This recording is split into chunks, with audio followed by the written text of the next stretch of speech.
There, I did it. Your backup plan, Troy. Welcome to today's awesome podcast show about this is crazy, where Fred has actually died probably more than 20 times. And I'm so excited to hear his wonderful journey of that he's going to be able to express with us. If you are new here, welcome to Talking Taboo with Tina, brought to you by Your Backup Plan, as you saw in our commercial. We focus on real, raw conversations with our listeners about the guest's journey from a life-changing event in their life. So what is Your Backup Plan app? Your Backup Plan app puts your life all into one place in case of any unpredictable circumstance, while taking that painful aftermath out of that tragedy. What does that mean? Well, one thing you can count on is that, we're all going to die. Yeah. We're going to get sick or disabled, or we're going to have a wildfire, or we're going to have that tornado or hurricane or flood. Wow, those floods are so common right now. We are going to be hit by COVID and either come out okay or be stuck in the hospital somewhere, or possibly have some ramifications from that. So it couldn't be a better time to discuss this issue that we all have, that we all experience, and we all know someone who has had something happen, and something will, we just don't know when, of course. So our famous quote from Mike Tyson, as I talk about in every show, is everyone has a plan until we're punched in the mouth. And we're preparing now to launch for the Emerging Blueprint program. And that will bring you deeper into the why, what, and how to create your own DIY plan with your app on your side. So it's a complete library of videos, interviews, and worksheets that will help guide you through the process. So I'm really, really excited about that upcoming launch.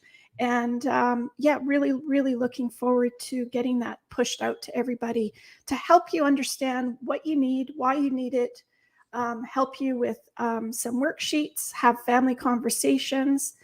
And so let's get the party started. My name is Tina Ginn. I am an emergency preparedness coach, a best-selling author of In the Blink of an Eye.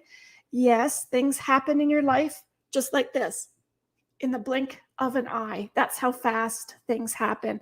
I always talk about, if we had a 5-minute evacuation notice, you are blessed to be given that in your life, because most of us are not given 5 minutes to prepare for anything. I'm also an app developer of Your Backup Plan app right here in beautiful Vancouver, British Columbia.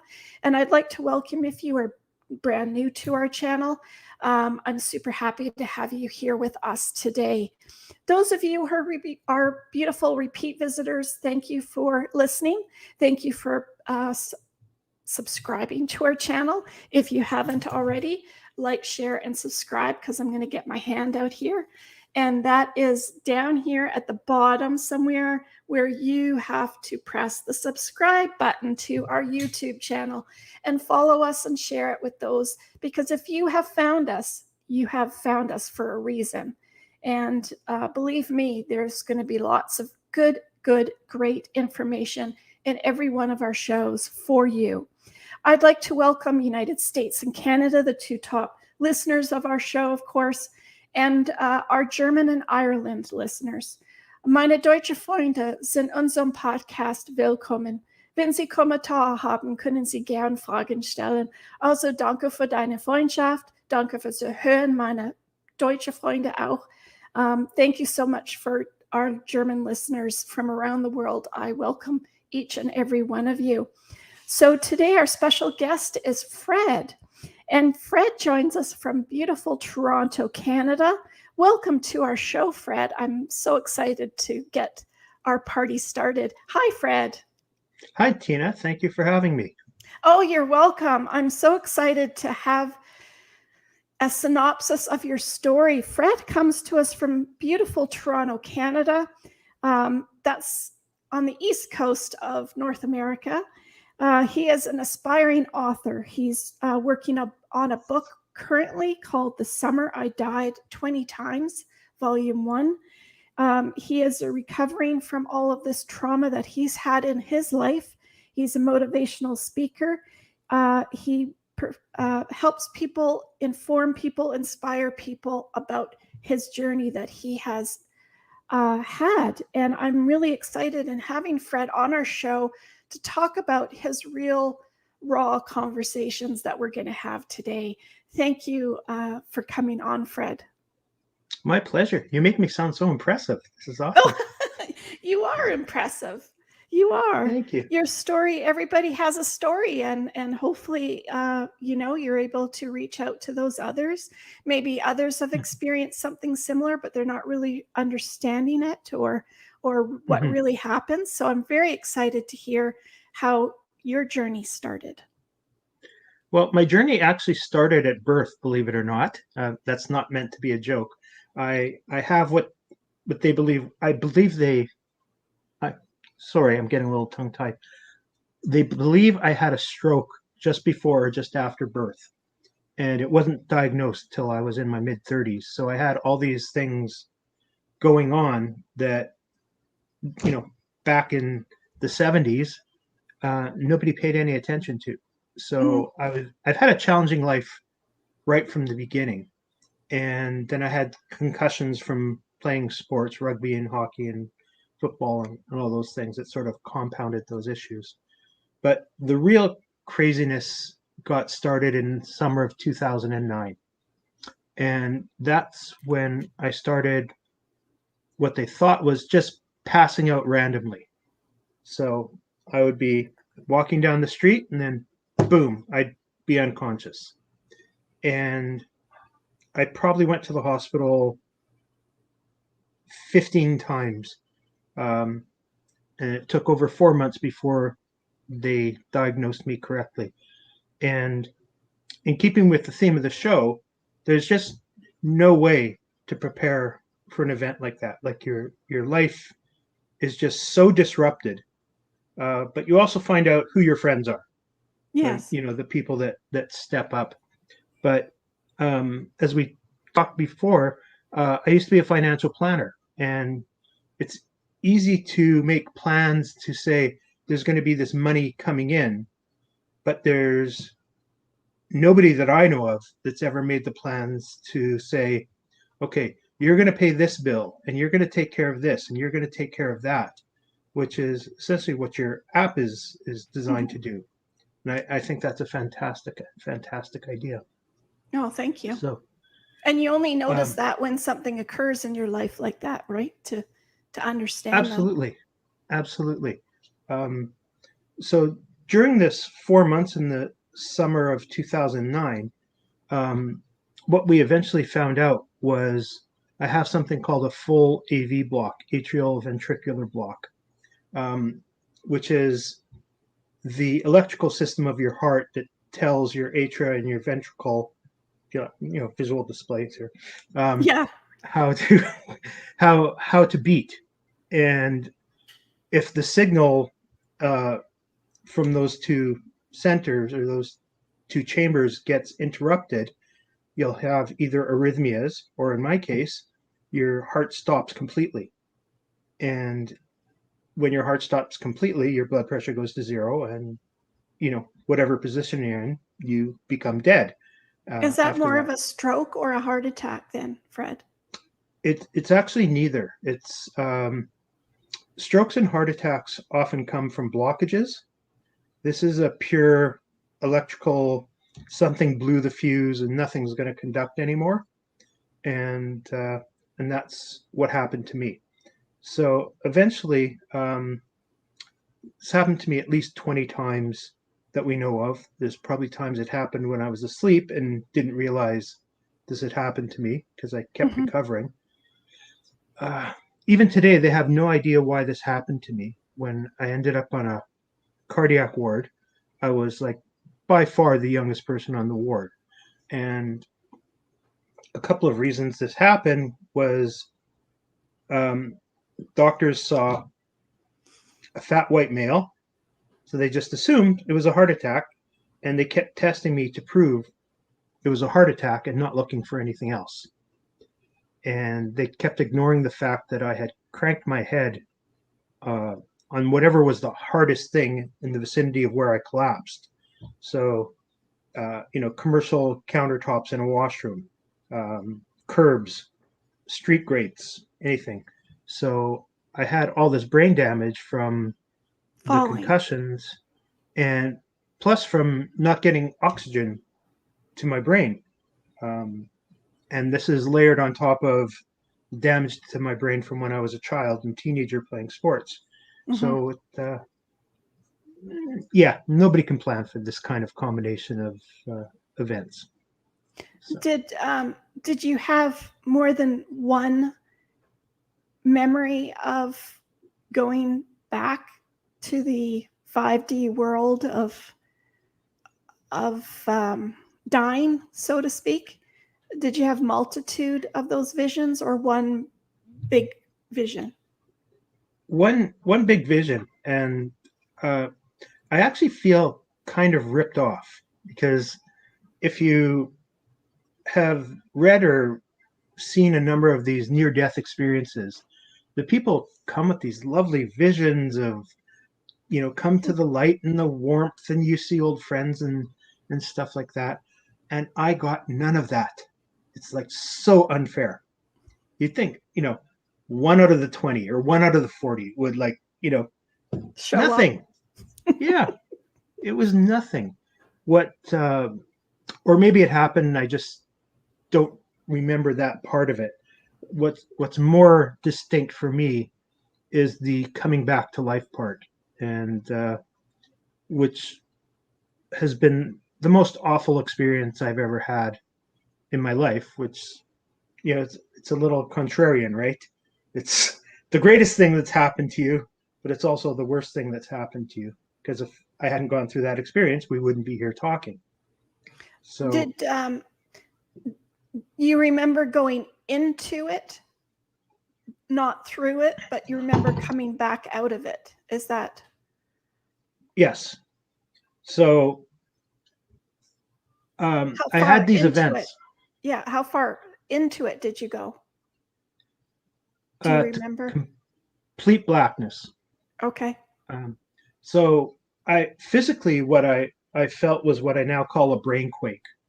So that I now know that's after my heart stopped and the blood drains out of your brain.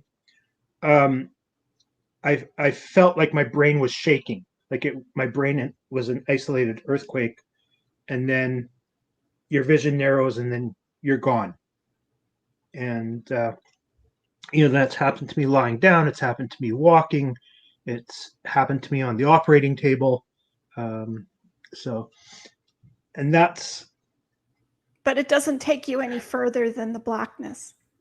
no, which maybe that's a good thing, maybe it's a bad thing. But I wish it had taken me somewhere uh, to give me some comparable experiences. Um, I don't know if you know Sam Kinison, the late comedian. Mhm. He had a crazy story. He used to be maybe a Baptist minister or something like that who became a comedian, and he died in a car crash. And witnesses there said he was having a conversation while he was dying, and it looked like he was actually talking to God, to the outsiders. So it's I nothing like that. You don't The remember, anyways. Yeah, that I don't remember. And hey, I've got brain damage, so who knows? Yeah. So the what I remember very distinctly was coming back to life, and it was like I was buried, um, and In the ground kind of visual. under something. Yeah, I'm not sure, but I certainly couldn't breathe. And then I started seeing like fireworks, but fireworks doesn't really describe it as intensely as it was. Just explosions everywhere, and I would feel every explosion like it was physically painful. and loud. And this went on for I don't know how long because I was kind of dead. Yeah, And kind of did. yeah, it was so uncomfortable. Um, and I wouldn't wish this experience on anybody. Um, but that was, I can imagine if you're drowning and you're struggling for breath of something of that scenario, and all these other things going on. That's what It it was felt just like to you. so painful. So if I had gone to heaven, I'm guessing I was getting rejected pretty forcefully. That's I They're don't know how shooting else you to back. describe it. Yeah, you felt Yeah. like you were getting shot back by explosions. Yeah. Sorry, kid. You must be this tall to get on the ride, and you're not tall enough right now. So Yeah, get out of here. You're done. yeah. So they eventually figured out what was wrong with me and that my heart was failing, and they gave me um, a pacemaker. But it was a fight to get that. I had somebody, a close friend of the family, tell me over the phone what was going wrong with me, and the doctors here in this particular hospital wouldn't even talk to this person, and they just ignored him. And because they ignored him, I had probably 5 or 6 more of these episodes while I was in the hospital. So uh, they didn't. When you don't understand your own situation, it's really hard to put together everything What's that you happening? need. Yeah. Mhm. So even after they told me I had died and I was going to have this surgery, I really didn't understand what was going on because I was so battered by that point. Um, and you can't really explain this to other people because they just have no concept. When you have a brain injury or any of the non-visible injuries, people have a really hard time conceptualizing what's going on in your mind. So I knew I was slurring my words. I knew I was forgetting a lot of words. Uh, I'm Jewish, and so we do our 3 prayers daily. When I went to do my evening prayers, I realized I could no longer read Hebrew. Like my brain had been battered so much, it kicked an entire language out of my head. So, That's amazing, I, isn't it? yeah, it still hasn't fully come back. It's probably about 80% of what it was, but your brain's resilient, but it needs help to be resilient.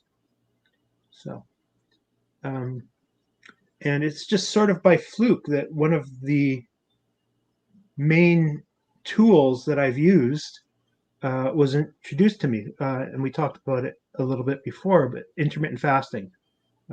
There's so many things it does for your body besides helping you lose weight. So, Uh, so yes, and the keto diet, which is mainly the MCT oil that your brain actually needs.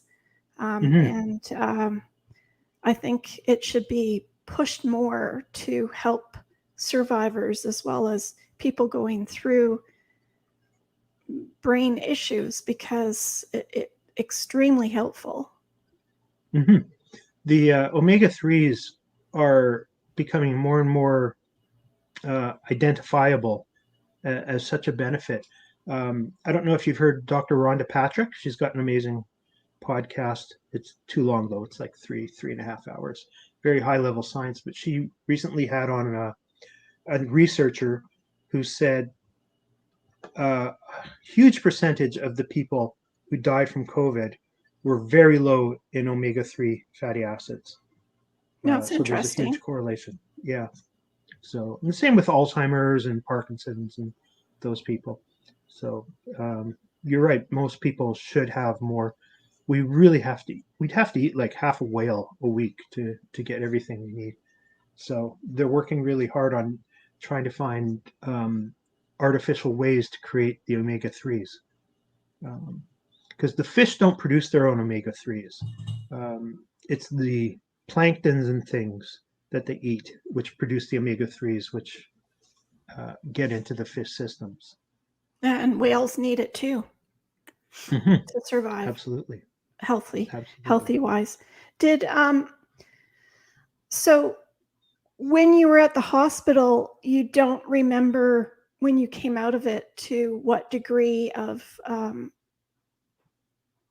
movement you went back to, because you don't remember how far you went to in death. You only know from what the doctor told you. Um, no, well, I remember everything. The doctors really didn't tell me anything because they were just focused on either proving I had a heart attack, or once they figured out that wasn't happening and it was the electrical issue, all they cared about was fixing the electrical issue.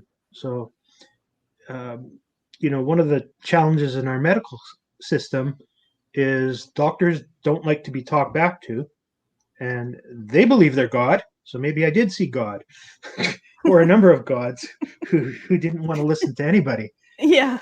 Uh, Um, so it was terrible. But I know when I was leaving the hospital, um, a couple of the nurses came up to me and they said, it's amazing you're alive. You scared the shit out of us. I'm like, I scared the shit out of you. I Yeah. scared the shit out of myself. That's amazing, isn't it, when they think how many times that they actually save someone that, Hmm. yeah, it Or must don't. be, yeah, or don't, yeah, must be They crazy. they they should have given me a temporary pacemaker, and they deemed that too risky, and they told me you'll be fine. We have the electrical paddles, that you see on TV all the time. Clear. That wouldn't have saved me because I needed a continuous signal, not a jolt. So, um, and there was a couple of times I woke up in the hospital uh, to wake up seeing them about to hit me with the paddles, Oh my and goodness. it was That's a yeah, scary thought in itself. it is, but again, it was a good sign that I was not dead anymore. So I'm trying to remember the. I think we had an ECG strip of at least 3.5 minutes where my heart had stopped, which is pretty substantial. Certainly qualifies for clinically dead.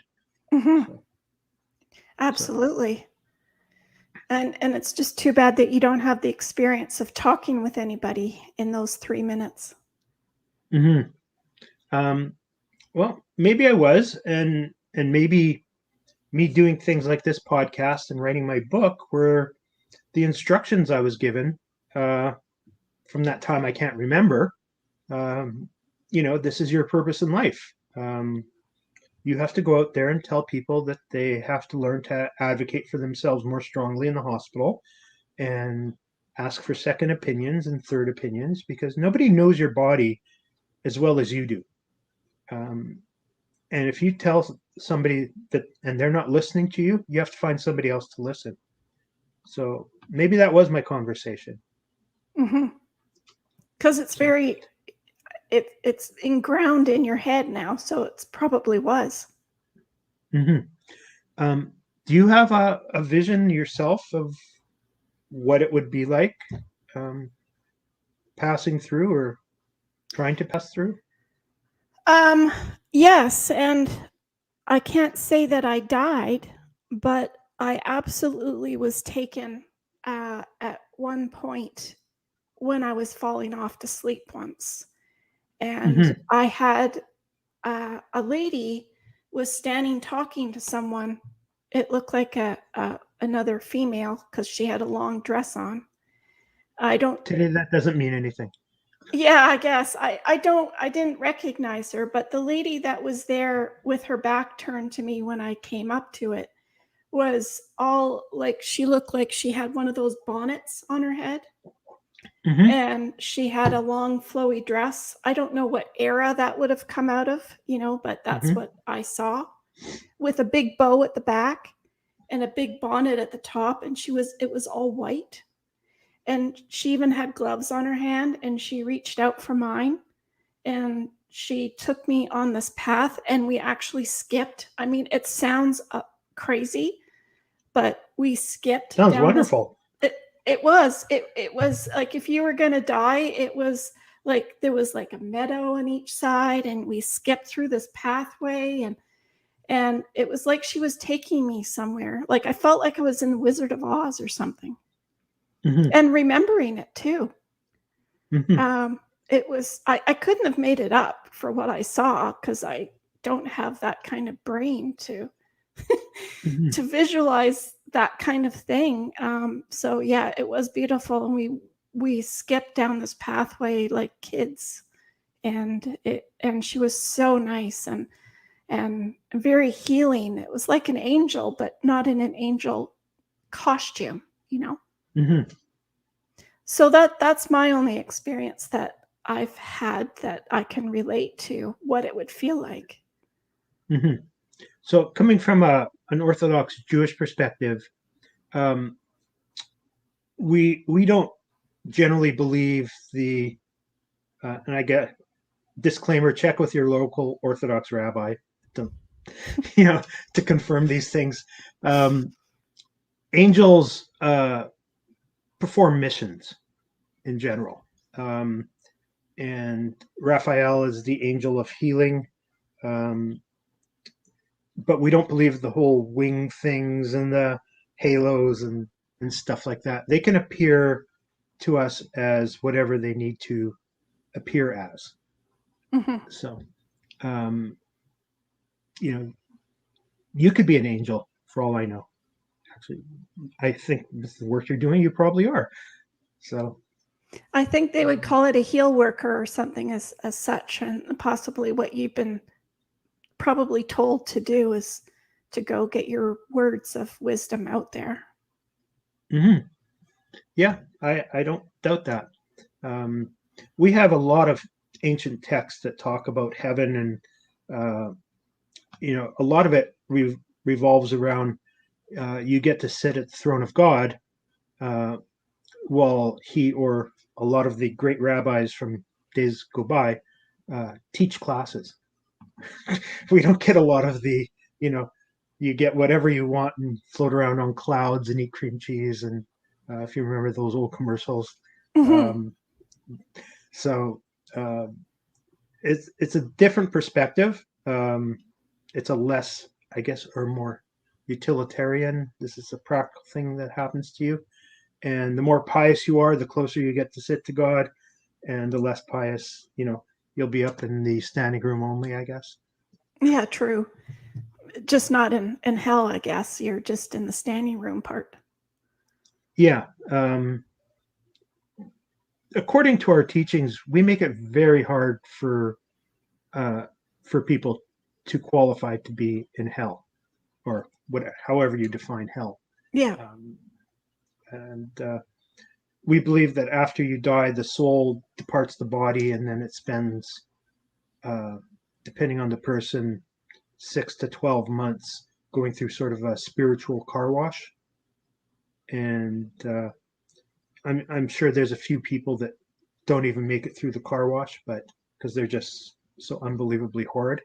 But for the most of us, I think we easily get into heaven.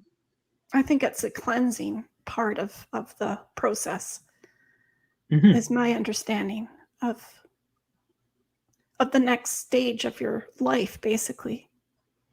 Mm-hmm. So So you don't. It's funny how you don't remember any people talking to you, or mm-hmm. it's strange. I really think that we all have the capability of listening to whoever's talking to us, but um, we're not always present to hear it. Mm-hmm. We hear it Absolutely. unconsciously, but it's the conscious level that remembers, like it's the brain part. Mm-hmm. So possibly you had it all, it's just the conscious level you didn't hear. Mm-hmm. We have another tradition that I find interesting is that um, before you're born, an angel comes into the womb and teaches you the entire Old Testament and everything that goes along with it. And just before you're about to be born, he gives you a little on the top of the lip, and it hammers it into your subconscious or your unconscious. So you come out knowing all this stuff, but you need to have to learn how to access it. And the I'm not sure what the right word is. Um, if you ever see people when they're really, really deep in thought, they're often like playing on their upper lip as if they're, trying to press the button that'll give them the access to that hidden knowledge. So I don't know how true this is or not, but it's an interesting concept. Hmm. Especially when it looks at what happened to you. Hmm. I think what also layers on this for me is having that stroke when I was born. Um, I I know I do have memory problems and other things that are manifested by stroke victims, and I have almost no visual memory, which creates its own set of problems. Um, so even people I know very closely, I can see them walking towards me on the street, and I won't recognize them until they speak or I hear a fact about them or something like that. So that I don't have these memories isn't that surprising, but it's still I do feel a little bit ripped off that I don't have these memories to share with people because Well, to they share and find to them very help interesting. guide you. Yeah, and to help Hmm. guide you, right? Hmm. For sure. And they're So, probably in there, but with your other issues that you have, it's just not available to you. hmm or it's not available yet, or I'm finding other ways to find to communicate my story and to help work with people, things like that. Um, so that was round one, year of Oh dear. 2009. Um, how much time do you have?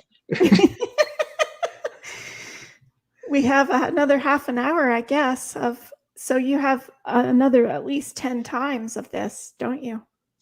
Yeah, so I can't go through all of them individually, but I can go through the major sessions.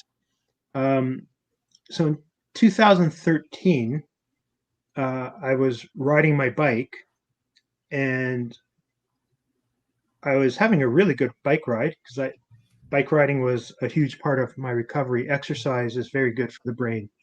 Um, and then all of a sudden, I was having another one of these brain quakes and woke up on the ground in the middle of nowhere at this park. And I thought naively that this was, you know, just possibly maybe some over exercising heat stroke. But then the pattern kept repeating. I was going through what I had gone through in 2009. And I ended up in the hospital a number of times. They couldn't figure out what it was. And then finally, they figured out that one of the leads, the wires that go from the pacemaker to your heart, um, had cracked. So it kept shorting out. And I was going through the same thing again. My heart kept stopping and I was dead again. So uh, my friend Deanna calls me repeatedly dead, Fred. I wouldn't have said that. I would have said you're a miracle, Fred. Yeah, that happened after this hospital surgery uh, as well. The staff called me the walking miracle. Um, so they decided they had to replace the pacemaker, and um, they put me in surgery. And I didn't realize that you're now they do this while you're awake. They give you like locals and cut you open and everything. And I had severe anxiety going in. I'd never have anxiety. And as they were cutting me open, uh, I started to have a brain quake, and I know I said, "Oh fuck, I'm gone." Hmm. And then I flatlined on the table, and again, I feel ripped off because I didn't have that experience, but I got to have the whole experience of the crazy operating room scenario. Um, and they ended up aborting the surgery, but they had to give me a temporary pacemaker, which they do through the groin. Now they do it through the wrist, I believe. Um, but they didn't have time to give me any antiseptic or anesthetic. So that was a very unpleasant experience getting speared in the groin like that. Oh dear. Um, Um, I know when you faint, which I've done multitude of times. mhm, Um, Fainting, I would have thought would have been very similar to that, but fainting doesn't feel very good when you go to faint, but when you come mhm, out of it, it's beautiful. It feels like the best mhm, sleep that you've ever had, mhm. except when you wake up and you hear all the commotion and all the people surrounding you looking at you. Are you there? Are you there? Wake up, wake Yeah. up. It's just too busy and too frantic, and the noise seems explicitly loud, Mhm. you're sensitive to the noise when you wake up to it. It sounds louder than it actually is in your head. Yeah. You become hyper aware because your body has all these wonderful mechanisms that are there to protect you. So it doesn't know what's going on around you, but it's trying to shock you into being aware in case there's other dangers that you have to, maybe there's a brontosaurus about to eat you or something like that. So it makes you hyper aware to help you recover more quickly. That part's scary because it's very loud. Hmm. And Very, very there's, loud. yeah. And of course, people are only trying to be helpful, but when they're over top of you, everything looks bigger and louder and more of Hmm. when you wake up of something like that. So I can imagine what it was like in a cold operation room with a whole bunch of Hmm. people in it. Well, I forgot in the moment that uh, when you go in for the surgery, they put these, I call them pacing pads. So it's an electrical conductor. They put one on your chest or your ribs and one on your back in case something like this happens. And you really don't think about how these things work until you experience them working. So when because it's shocking you, that's what it's literally doing. It's giving you a shock. If you've ever had a small shock, it's not the most pleasant thing in the world. No. And I I sort of gained some awareness, and then I was like, wow, what's going on? Like, is somebody kicking me in the ribs? Like, what's going on here? And somebody said, shut up, we're trying to save your life. and, Oh, and nice. then yeah, the bedside manner there was a little bit lacking. um, and then it took me a while to realize that it was these pacing pads that were hitting me like every 3/4 of a second to make my heart beat. um, so even though they aborted the surgery and put in the temporary pacemaker, um, again, maybe that was my version of heaven, Yeah, to a that was degree. the constant shocks. Hmm. I then I still had to have my pacemaker replaced, so but they couldn't do it quickly because I might have had an infection from when they put in the temporary pacemaker. So I was put on complete bed rest for a week until they were sure I didn't have an infection. I literally couldn't move. Like it was, it was just an incredible experience. So, um, and then we went for the replacement surgery, and I had a very stern meeting with the surgeons saying, we're not going to do this the same way. We're not going to do that, and blah blah blah blah blah. And and then when they tried to do the surgery, um, they found they didn't have room to insert the new pacemaker lead, um, and so I kept passing out on the table. I'm guessing from exhaustion, and I'd wake up and they were on like video conference calls with surgeons around the world. Like, how do we fix this? Like, and these surgeons at this hospital, they were, world class at what they do. And if they're asking for help, that's not a good situation. But again, like, guys, what's going on here? I blurt out, and they're like, shh, we're trying to save Yeah. your life.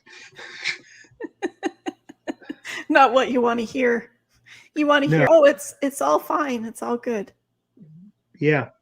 So eventually they figured out how to get another pacemaker lead in, and they went to um, replace the old pacemaker, and they'd ordered a different pacemaker size.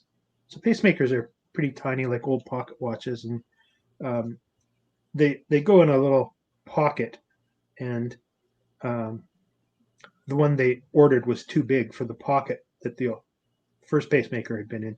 So they literally have to like stick their hand in the like to Jam it in open there. up a space. Yeah, it's just so bizarre. Um, so maybe this was my hell. I don't know. It's Is it good now? Does it no, feel? no. Remember, I asked how much time do you have? So that And you worked for a while. and you said you miraculously came through COVID. So Yeah, you did. that was this year. Um, I got hammered really hard for about 10 days. Um, I was so sick I didn't realize how sick I was, and upon reflection, I probably should have been in the hospital, um, but I wasn't. But I ran into one of the cardiac doctors at the hospital, um, and he's the one who introduced intermittent fasting to his cardiac team. And I had a quick conversation with him, and he said, if I hadn't been doing intermittent fasting for the last 3 years, I probably would have died from the COVID. The fasting had so ramped up my immune system and all these other functions of my body to prepare me for battle. And That's an interesting comment. mhm. I'm a moderator in a fasting group. I know this is a little off topic, um, and there's probably about 350,000 members. And the lady who runs the group, her name is Jen Stevens, New York Times bestseller, and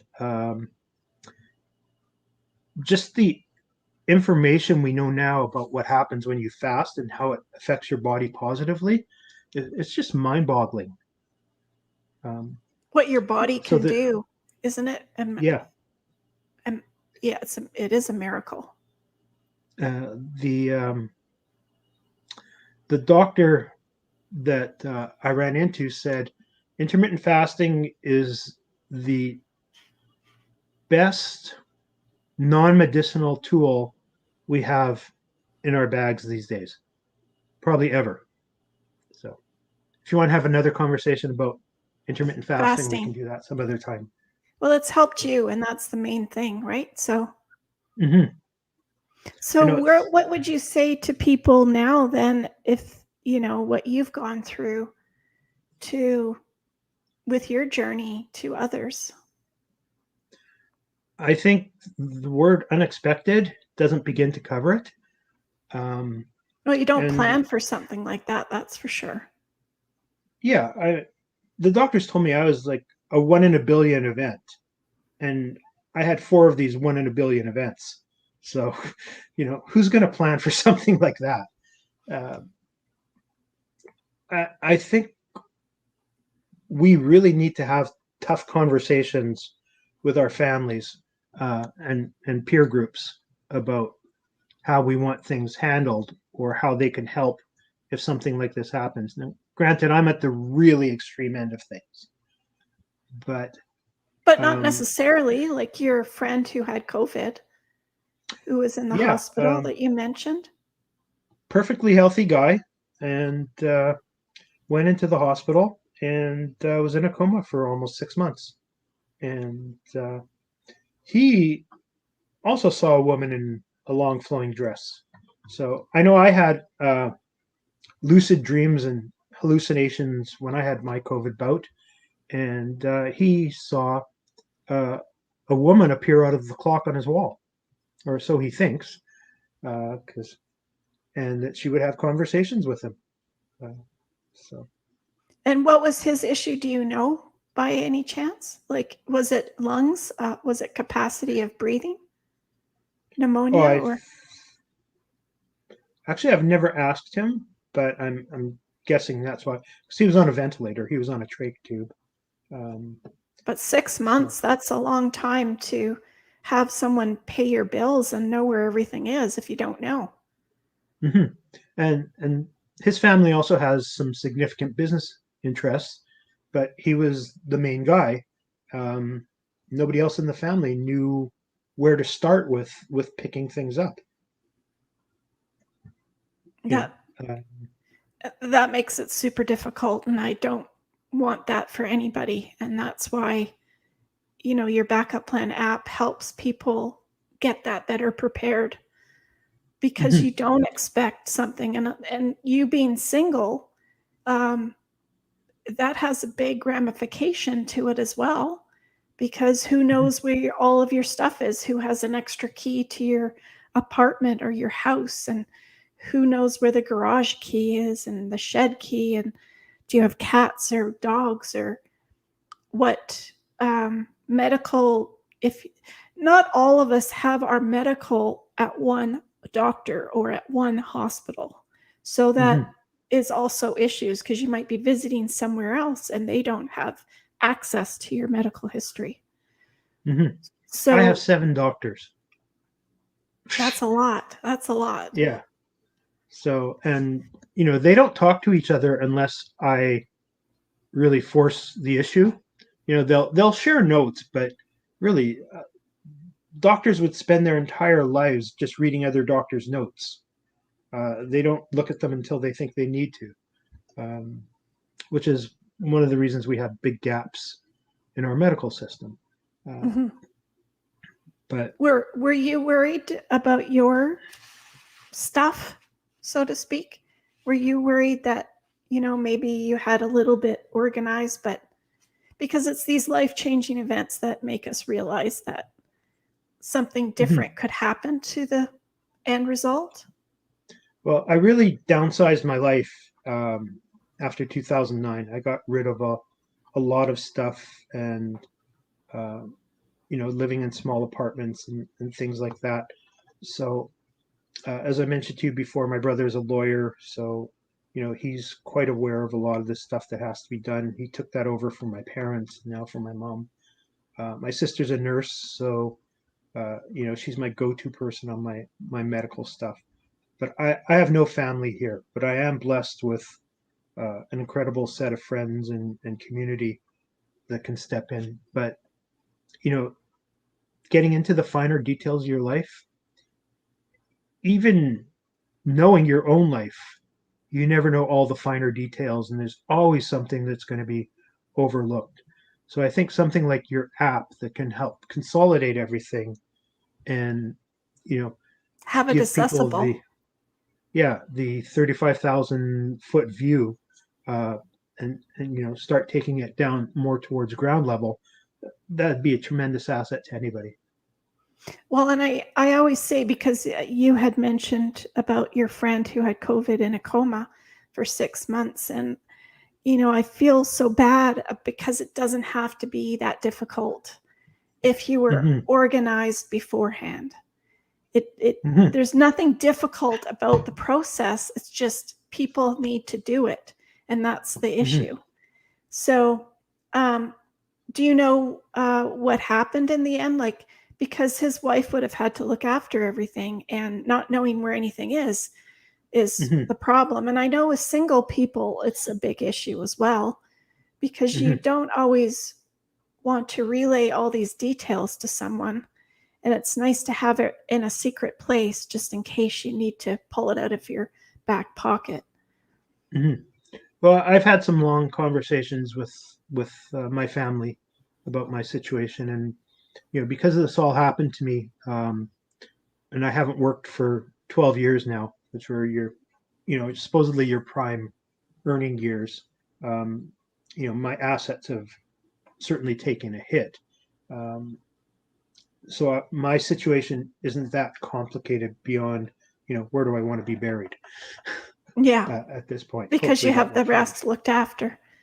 But Hmm. having the financial background, that's absolutely helped you with your family as well, to having a Yeah. lawyer and a nurse to uncomplicate matters. But and then it's And the not fact even to that get I was a financial planner for a number of years. So was my father. And I have an MBA in finance, so I have a pretty good understanding of how most of these systems work. Um, but the average person doesn't. no. And your every situation, of course, is different too, and who knows what the family's going to do and fight about. There's I had an Italian family who was 7, and they had talked about the single brother who had gone in a coma as well in the hospital, and everyone was fighting about who was going to do what. Hmm. Imagine, like, just as simple as that. Fighting over how do you get into his apartment, where are his accounts to pay, who's going to look after that, who's going to do all these different things. Hmm. It's a lot of burden on the friends and family. Absolutely. And I think, especially in our current times, um, when people are more polarized than normal, whether it be because of social media or whatever, I think the infighting is going to be even worse than it has been, because people are just primed to fight about anything right now. Yes, not They sure want to be why, but outraged. Um, I think Joe Rogan, the podcaster comedian, he called it, they're in a state of recreational outrage. It's like being outraged is their hobby. That's it's like the that's new their deal. hobby. Yeah, it's terrible, but that's Yeah, that's what's going on. exactly. So, Well, I'm sure I'm going to have you on again because there's so much more to talk about, and especially once you get your book up and running, that will be really, really mhm. interesting to hear how you put that together. It'd be lovely if you could come back for I'd that. love to. I think I'm going to end up doing a Kickstarter for that. So, That'd be nice. Um, mhm. I will link your information that you want me to hand out down below for any listeners that want to find out where you are at and how to contact you. I will put that in the description box below as well. Did you have any final, yeah, down below somewhere there. Did you have any final notes for our listeners for what you wanted to leave them with? Attitude is everything. Um, it's our superpower that we don't access often enough. And if you only look at the downsides of things, um, it's going to keep pulling you down. And when you go through a traumatic incident, I know it's easy to get down on yourself, especially if you've had a traumatic brain injury, and that depression can sit in. But for the most part, we do control our thoughts. And if you think happy, it's going to make a world of difference for you. Oh, that's beautiful. It brings back my memory of I did a little scary Halloween skit last night, and I was trying Hmm. to be scary, a scary witch. And it only lasted for a few seconds because I found it so funny after when it all came out. So Hmm. attitude is everything because I found that I couldn't be scary for very long. Yeah, it's hard to go against your nature. Yeah, it is. Except I find myself laughing at the end, so maybe it will help other people laugh too as well. So Hmm. it's all good, I think right? so. Yeah, and I Well, should that wish you was an early happy Halloween. yes, everybody, happy Halloween, and it'll be Christmas before the podcast is out, and it'll be Christmas Hmm. time before we know it, and that's just It's going to be here upon us before we realize it, I think. It seems Which like should be a everything happy time. goes fast in COVID, doesn't it? It seems like everything is super Yeah, fast. I think again, it's like when your experience when you started to wake up from the faint.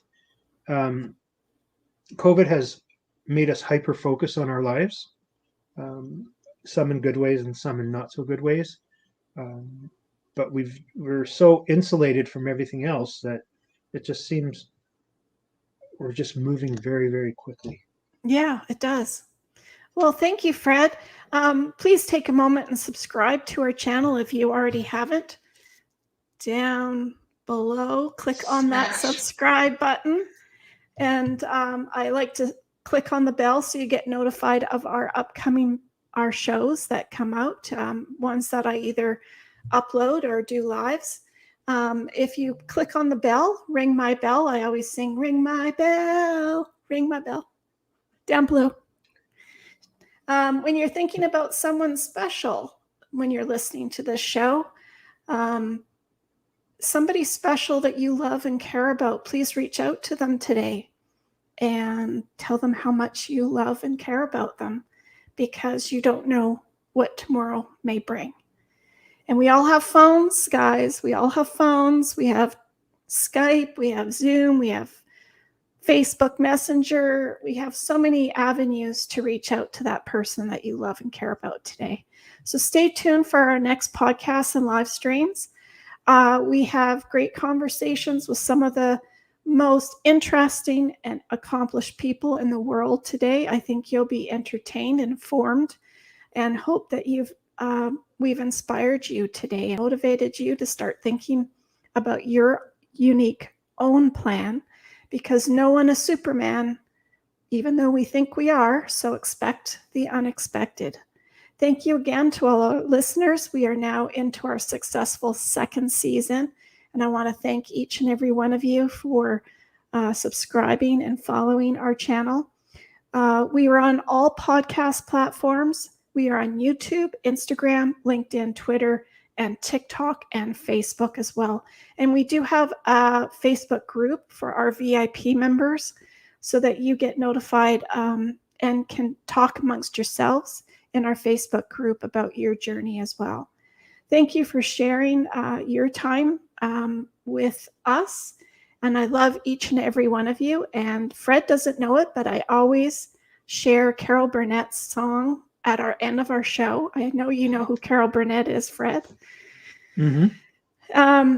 Because Carol Burnett was laughter and enjoyment for all of us. And I feel it during this time, it's substantial. And I'm so glad we had this time together just to have a laugh or sing a song. Seems we just get started, and before you know it, comes a time we have to say so long. So long, everybody. Be kind, stay safe, wash your hands, wear a mask, whatever you have to do to get through this pandemic that we're stuck in here. It appears that it's not ending too soon. So thank you, Fred, also for coming on our show today. It was a true delight to have you. My pleasure. Thanks for having me. You're welcome. Thanks for everybody listening or watching, and stay happy. Yes, that's for sure. Stay happy, stay safe, and be kind. Thank you, everybody. Till the next show. Bye for now. Bye.